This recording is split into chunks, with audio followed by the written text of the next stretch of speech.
Será que nós podemos cantar essa música Quem é Esse, da Juliane Souza? Ela faz uma declaração aqui dizendo assim: eu só tinha os meus pecados para lhe oferecer. Será que isso está certo? Será que quando Jesus nos encontrou, nós de fato só tínhamos os nossos pecados para lhe oferecer? É isso que eu quero ver com você aqui nesse vídeo. Você está no canal Minha Herança é Viver a Bíblia. Se você não é inscrito, se inscreve aqui, curte esse vídeo, comenta e compartilha. Tudo isso é muito importante para o canal continuar crescendo. Essa canção, ela nos leva para um episódio muito intenso relatado nas Escrituras, no Evangelho de João, no capítulo 8, que é quando essa mulher pega em adultério é levada diante de Jesus, enquanto Jesus estava lá no templo em Jerusalém. E ela é colocada ali e a música começa a nos relatar esse episódio de que as pessoas colocam ela diante de Jesus, porque a lei de Moisés dizia que quem tinha sido pego em adultério precisava ser apedrejado. Então, a música nos coloca no lugar dessa mulher, sabendo que ela de fato era merecedora de ser apedrejada, mas o que ela encontra em Jesus, ao invés da aplicação da lei, é a graça. Jesus a perdoa e ela faz essa canção aqui, traz essa declaração, coloca essa letra nos lábios da mulher dizendo: olha, eu só tinha os meus pecados para te oferecer, mas mesmo assim tu me amaste, mesmo assim o Senhor me acolheu, derramou graça sobre mim. E a grande questão é que nós sabemos que essa mulher foi de fato pega em adultério e ela sim pode dizer que ela, no momento que ela é encontrada, ela não tinha realmente nada para oferecer a Cristo. Mas a pergunta é, será que nós, quando fomos encontrados por Cristo, não tínhamos nada para oferecer de bom para Deus? Será que nós éramos assim totalmente perdidos, totalmente perversos? Afinal de contas, a maioria de nós sempre fomos bons cidadãos, pessoas que cumprem com seus deveres civis. Nós não somos como muitos no mundo que podem se dizer que são pessoas corruptas, que tiram das outras pessoas, ladrões, assassinos. Nós não somos como estes. Mesmo quando Cristo nos encontrou, nós não vivíamos completamente no pecado. Nós já tínhamos boas obras, perdoávamos as pessoas, amávamos as pessoas próximas de nós. Afinal de contas, nós não éramos tão maus assim, certo? É justamente esse o problema, muitas vezes, no coração nosso. Porque, assim como no episódio que nos é narrado em Lucas capítulo 7, em que nós temos duas figuras, nós temos o fariseu que recebe Jesus na sua casa, só que, no entanto, apesar de receber Jesus, ele não honra Jesus. Diz que ele não lava os pés de Jesus, ele não beija Jesus, ele não trata Jesus com o carinho que era devido. Só que nessa mesma cena nós temos uma mulher que é chamada de a mulher pecadora. Assim como a mulher desta canção, uma mulher pecadora, ela sim se lança aos pés de Jesus. Ela sim é extravagante no servir a Cristo, no amor de Jesus. E Jesus vai trazer um princípio maravilhoso em Lucas 7:47, quando ele vai dizer: olha, sabe por quê? Ele fala para o fariseu, sabe por que ela me amou muito? Porque os seus muitos pecados lhe foram perdoados. Agora, aquele que são poucos os pecados que lhe são perdoados, ele ama pouco. Ou seja, Jesus estava sendo irônico ali. Por quê? Nenhum de nós tem poucos pecados a serem perdoados. Todos nós temos muitos pecados. Quando Jesus nos encontra, não é que as nossas boas obras que nós tínhamos até aquele momento são então somadas à sua graça, ao seu perdão, e a soma dessas duas coisas então agora nos permitem a salvação. Não, quando cada um de nós é encontrado por Cristo, nós estávamos no caminho do inferno, da perdição. A Bíblia é tão clara em dizer que todos pecaram e estão destituídos da glória de Deus. Não há nenhum justo, nenhum sequer.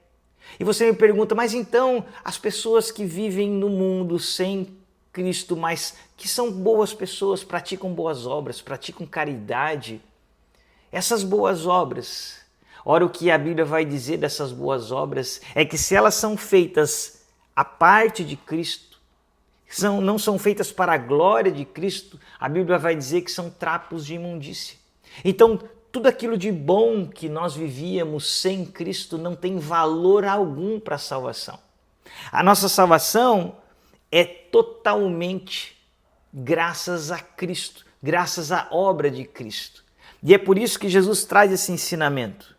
Quando nós entendemos a nossa completa miséria, a nossa completa dependência da sua obra, então nós o amamos muito. Nós nos lançamos aos seus pés e reconhecemos aquilo que essa canção está dizendo. Eu só tinha os meus pecados para lhe oferecer.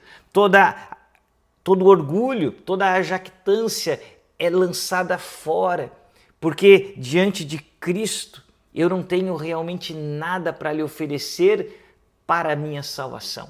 Eu dependo completamente da sua obra e da sua graça. E é esse coração que nós devemos nos achegar a Ele, como quem realmente diz, olha, Senhor, eu não tenho nada para lhe oferecer. Porque quando nós entendemos isso, entendemos que nós dependemos totalmente da graça dele, do amor e do perdão dele, então nós nos tornamos extravagantes no nosso serviço a ele. Nós não vamos medir nosso tempo, nós vamos lançar completamente o nosso coração na dependência dele e vamos poder fazer como essa canção diz aqui, né? Esse trecho tão lindo quando ela declara aqui, né? Eu só tinha os meus pecados para lhe oferecer, mas mesmo assim me amou, mas mesmo assim me amou. Como a frase atire a pedra quem nunca pecou, ele me perdoou, ele me perdoou. E aqui ela vai fazer essa declaração tão bela, dizendo, a sua irresistível graça me alcançou. Quando nós entendemos a nossa total perdição, nós compreendemos a grandeza dessa graça.